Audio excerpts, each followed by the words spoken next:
The Movies of the Meek, where we watch made-for-TV movies and miniseries so you don't have to. From Gia to Xenon, Hysteria to Sybil, welcome to Movies of the Meek. So, Phil Spector is the story of Linda, a woman who is very sick, and she is doing her best to defend him, but she is just so sick, you know? Oh, God, she's so sick, Max. She's hacking the whole movie. It's disgusting. I also did not think that she was his defense attorney up until, 15 minutes into the movie. She comes at him so aggressively, and her line of questioning in the beginning of the film, you're just like, man, she is gonna tear him a new asshole. And then she meets him, and you're like, oh, so she's defending him.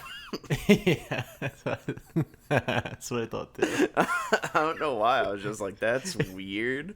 I also love at the very beginning of the movie, they're showing all this footage on the computers of all these things that he's done.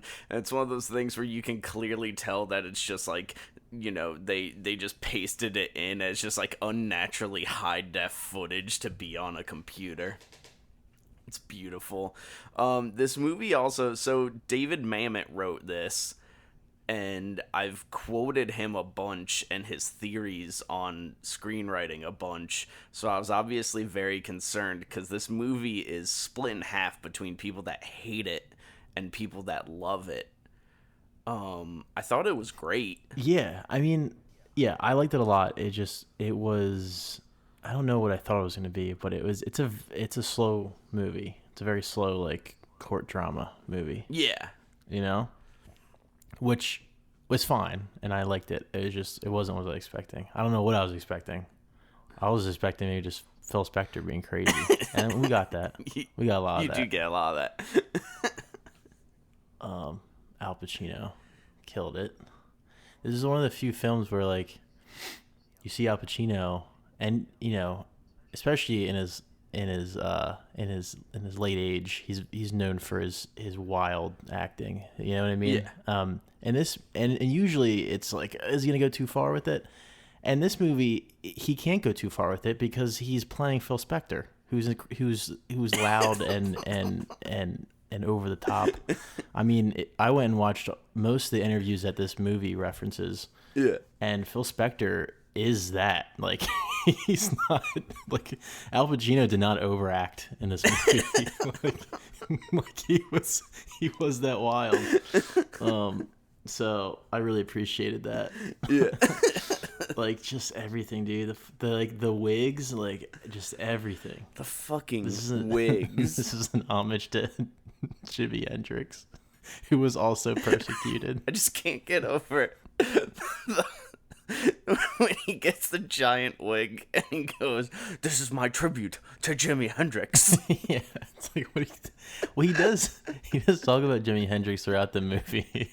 But I was like, what the fuck is happening right now? I knew that was coming though, because I saw pictures of that fro and I was like, when is that fro gonna come into play? And I don't know. To me, I didn't even think there was that much drama in this case, or at least how they portrayed it. I mean, I felt like most of the drama from this movie came from when Al Pacino would go off the rails a little bit. Yeah. The actual case wasn't that. I mean, it's kind of interesting because you're like, did he do it?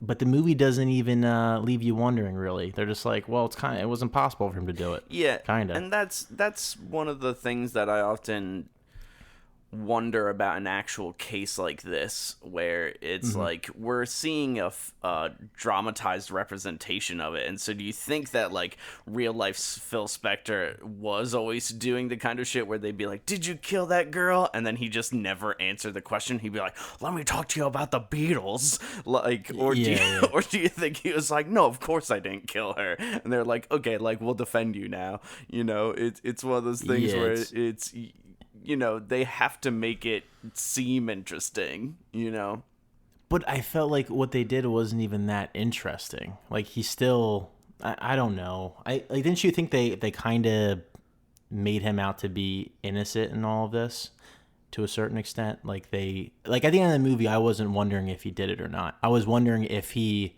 definitely didn't pull that trigger from how this movie portrayed the case. Yeah. But did he force her to pull the trigger in some way through, whatever? But because he is a powerful dude. He's very wealthy, or he was very wealthy. Yeah. So I was still wondering what exactly happened. But at the end of the movie, I was like, there's no way he shot her, because we just went through 5 different blood splatter analysis saying that there was no way he was close to her when she pulled the trigger. Yeah. So I don't know. I guess I'm making the point that it was dramatic, but it wasn't how I thought it was going to be dramatic, like a typical court movie would be, where you're kind of wondering who did it, did he do it, what's going on. Yeah, and that's it really only has 3 locations the whole movie. Yeah, that's not, it felt I kind of felt like I was sitting in the same room. It's his mansion. Yeah. The courtroom, obviously, then random LA office space. Yep. That is where they were posted up doing all the experiments things. It looks like they just rented out a floor of a building, which is maybe accurate. Who knows? Yeah, it did get kind of boring, didn't it? Okay, so here's a super weird thing about this movie, okay? Okay. It's not to be a dick, it's a huge problem with the screenwriting of this movie. What ends up happening, so Linda is having a conversation with her boss, all right? And she's having this conversation in the office, and then it shows her walking to her hotel room. He opens the door, he's in a random hotel room, and opens the door and walks out, and then continues his conversation with her. Yeah. This happens 3 times in the movie. Okay, there are 3 conversations that are integral to the plot that needed to happen, that also cause drama, all on her way to her hotel room. There's one where it's I don't know, a defense attorney's wife is waiting outside of her hotel room. And she's like, you're defending a fucking garbage monster, right? And she's just like, well, I mean, I'm just trying to fucking open this door and my key's not working for some ungodly reason. And then she was like, your husband's cheating on you. And she was like, he would buy. And then her key finally works. And it's all of that just happened so you could have drama in this stupid movie. And once again, this is just the hotel acting as the catalyst for that. Yeah, it's a little lazy, I guess. It's just so weird. I felt like they could have delved a little deeper into why she was helping him. Then that is Linda helping Phil Spector. Why? Because she likes to rock. Well, yeah, that was either A, she really likes Jimi Hendrix, or B, she just likes a good case. But obviously she just likes a good case. She likes but because they show her at the beginning, she's dying of pneumonia, and she's like, I'm just here for the weekend. I'm just helping out, and then she takes the whole case on after meeting him, because he was so enthralling in their first meeting together in the mansion. When she sees him hold a gun, she's like, he's kind of sexy. She also, at the very beginning of the film, she's basically talking about how no one remembers who Phil Spector is, and she walks up to one of the young kids on the case, and she's like, do you know what this is? And he's like, some kind of throwing star? Some kind of kid's toy? And she's like, that was so ridiculous. This is what you put into a 45 so that you can play an EP on an LP. Something with computers. What? It's not even I don't know, vinyl's resurgence wasn't that long ago. I mean, this movie, when did this case happen? Do you know? 2003 or something? But I feel maybe vinyl has become more popular in more recent years. I don't know, but I feel like a kid definitely would know what a 45 is. Yeah. He said something with computers. Yeah. So. Now, speaking of Linda, she's digitally de-aged in this movie. How do you know she's digitally de-aged? Because, one, look up the actual actress, and then two, she has like a fuzzy gloss over her the entire film. Oh, I didn't notice that. Everyone else has like a crispness to their face, especially Al Pacino. He has a beautiful, disturbingly crisp face. Beautiful. You can see every crevice, every wrinkle, every orifice. I love, dude. How much did you love when they were cutting to the interview reenactments with Al Pacino, and some of them took place like in the 90s and like late 80s. Oh, yeah. And he's wearing like that mustache, but he's still like an old man. And that scene where he has that handlebar mustache, they have like that shitty fucking iMovie grain all over it. It looks terrible. And this movie, I think, was edited in iMovie for sure. Harsh but fair. On an iPad.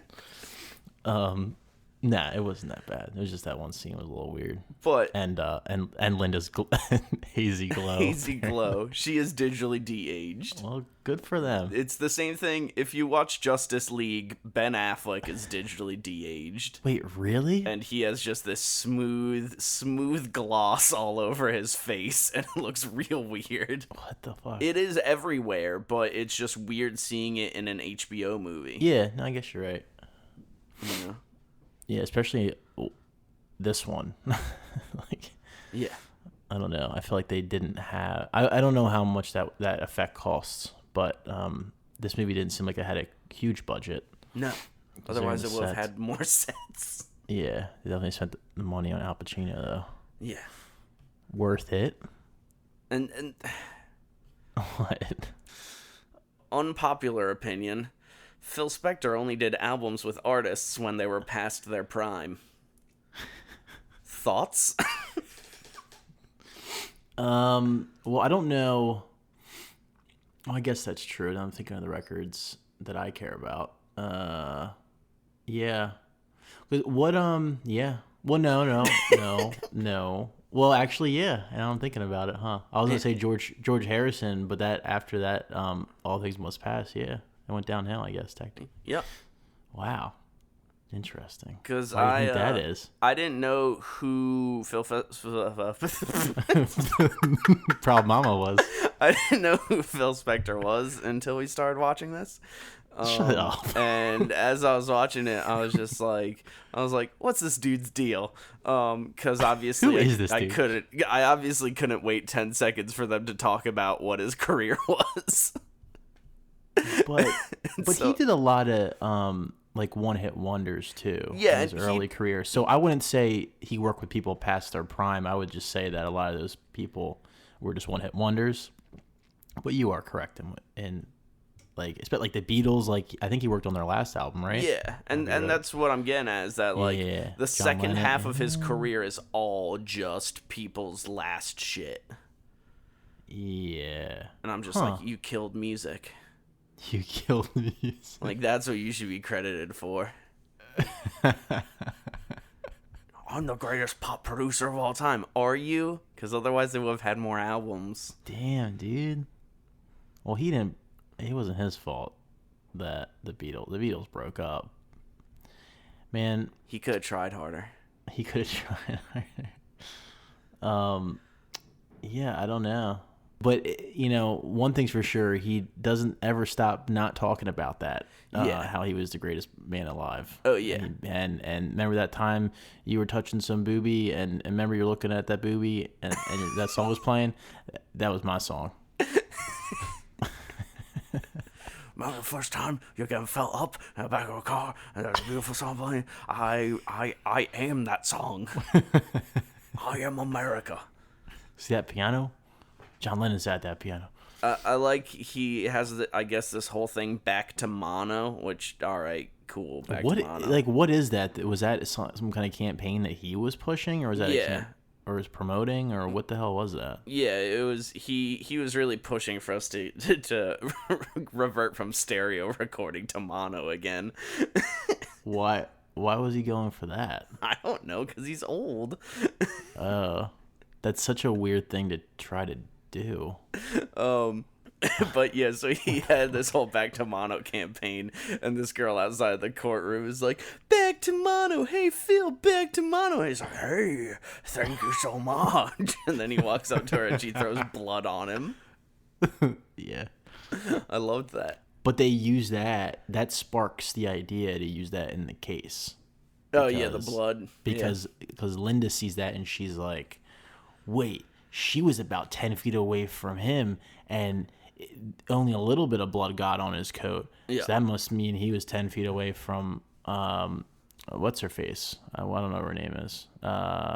Yeah, but that's just like, that's this movie though. It's just like Linda fucking hacking and coughing and then like seeing something unrelated to the case, but then connecting it and being like, well, man, we can really use this in the case. And then she fucking sets up her little 3D models and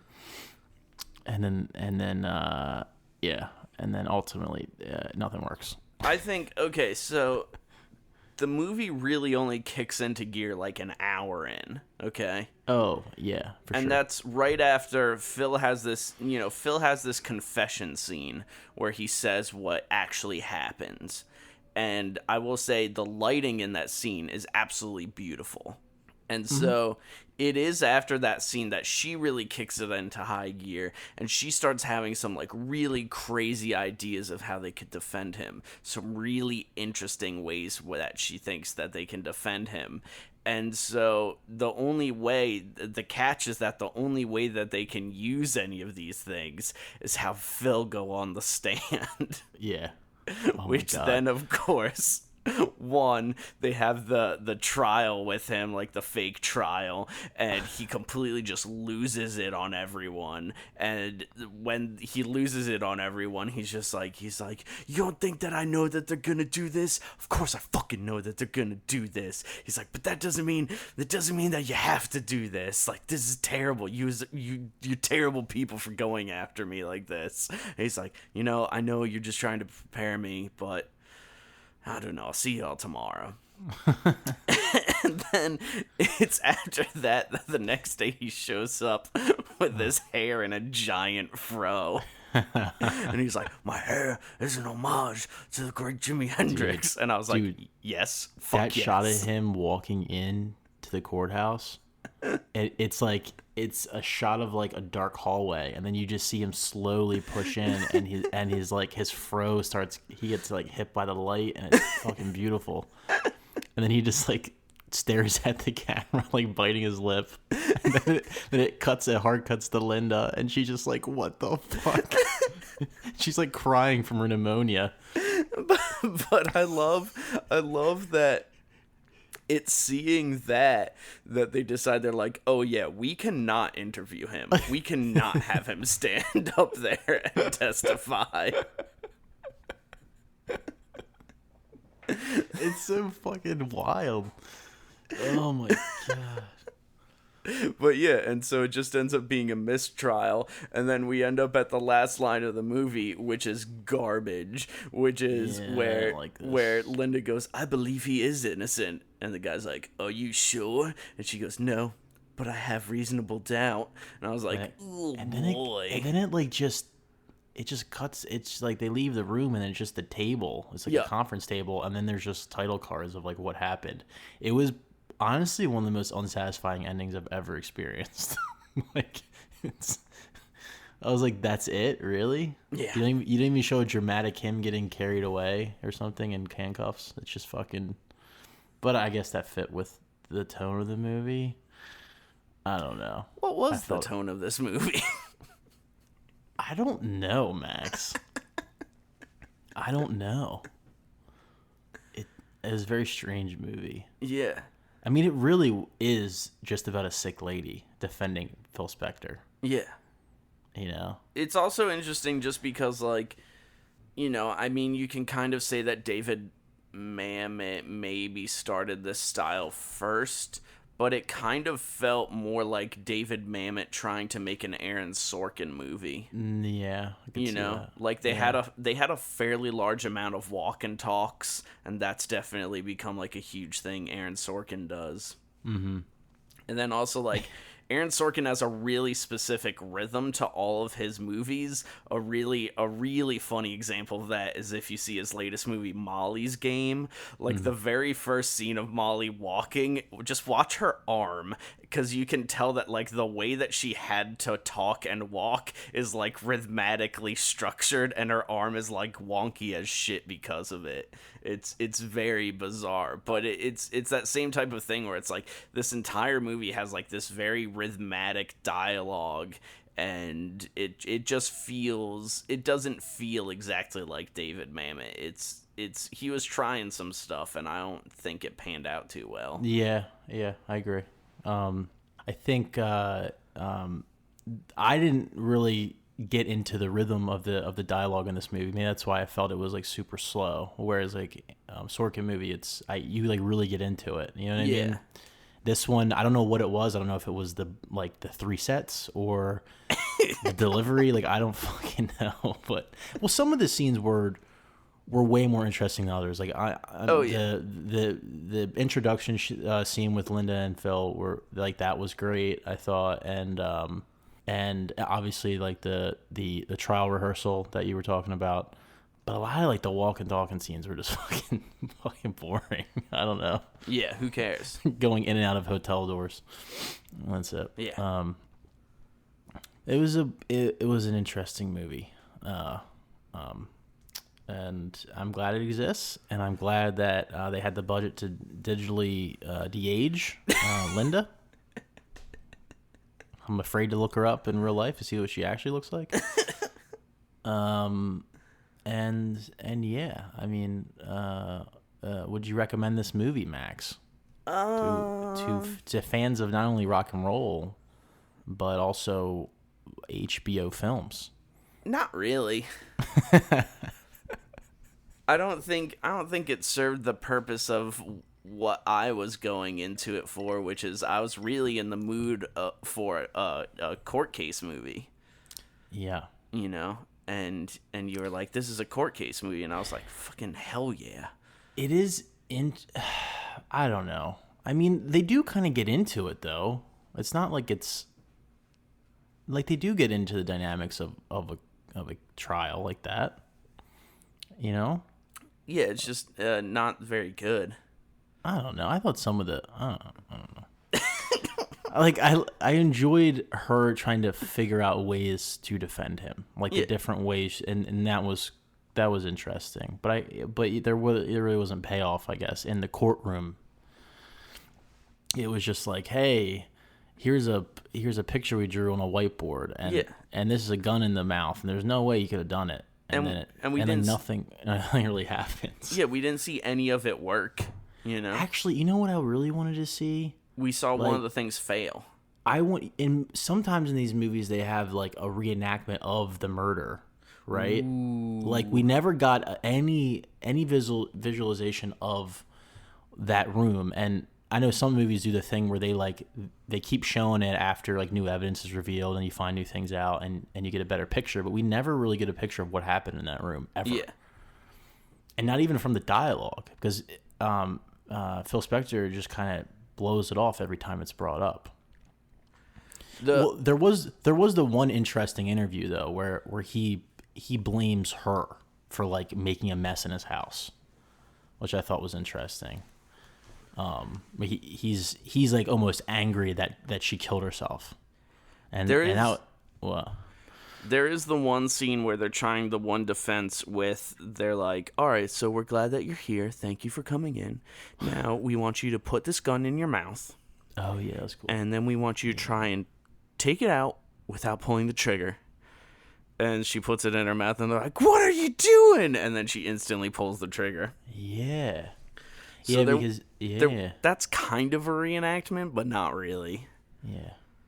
But that's my thing is that do we ever see that in the court though? Like I feel like we see we see her kind of fucking around in this office building, but we don't actually see any payoff in the courtroom. Like a big part of like a court movie is like you see the jurors react to certain things, and it's almost like a sports movie. You know what I mean? Like you're trying to see, you know, who's scoring the points, and we didn't get any of that. It was just like just Linda hanging around. You see the pieces put together, and then you see it succeed. Whereas the only thing that really happened was they have that one interview with like a ballistics expert, and he's like, yeah, I mean, it's like a 99% chance. And then she's like, you can't say 99%. And he's like, oh, I mean, it's just like a turn of phrase. And she's like, yeah, but you literally can't say that. And we don't even see him in the courtroom. We don't see him in the courtroom, but then we see a newspaper cover where it says 99% chance. And she's like, son of a bitch, we lost the case. Honestly, this is like a courtroom movie, but they cut out every scene in the courtroom. They probably couldn't afford it. Yeah. Wow. They had the courtroom for a day. I think I don't know. At the end of the day, they definitely marketed this movie more as Linda and Phil's relationship. You know, it was like them two, but they had a whole lot of courtroom drama, investigations, you know, CSI stuff in this for no reason. Like, it really didn't add to anything. And that's, you know, like I was saying, like, she was into him because she loves The Rock, and that is the kind of what they portray this movie as, is that like she took on this case because she loved his music and she was legitimately intrigued by the man, and then as the court case goes on, like, she has a fondness for him. Yeah. You know, and they could have leaned more into that, but just didn't. I think they should have. I think they should have leaned all the way into that. Because they obviously didn't film any of the courtroom scenes. So, good film. But well, you're welcome. That's one of my finer selections. Hit me up with some of that IMDb trivia. Okay, so this one's super interesting. So, the film revolves around the murder of Lena Clarkson, the actress. Clarkson appeared in Scarface together with Al Pacino, who plays Phil Spector in this movie. And I thought that was really cool because can you imagine, like, I don't know who she played in that movie, but the fact that Al Pacino was in a movie playing the man who was convicted of murdering this actress you work with, that's kind of cool. And they were probably friends at some point too, so that's interesting. All right, let's go to Goofs, see if there's any Goofs. Phil Spector claims that Mary Jo Capicci drowned in a Volkswagen driven off a bridge by Ted Kennedy. Actually, it was an Oldsmobile? Okay. But, like, is that a goof? Is it... Because maybe Phil Spector just didn't know. Yeah. I don't know. I really don't like these types of goofs. All right. Phil drapes the shawl around Linda's shoulders as they are standing. In the next scene, as they sit, the shawl is draped around Linda's arms. Okay. Another one where it's like, whatever, it's a goof. But you could just say she moved it. Yeah. I mean, I would say a goof is that shitty fucking iMovie film grain that they used. Whoa, yeah. What do you mean, whoa, dude? I literally just looked at it and it gave me a headache. All right, so what are we watching next week? Next week, we'll be watching the 1990s Disney Channel TV movie Motocrossed.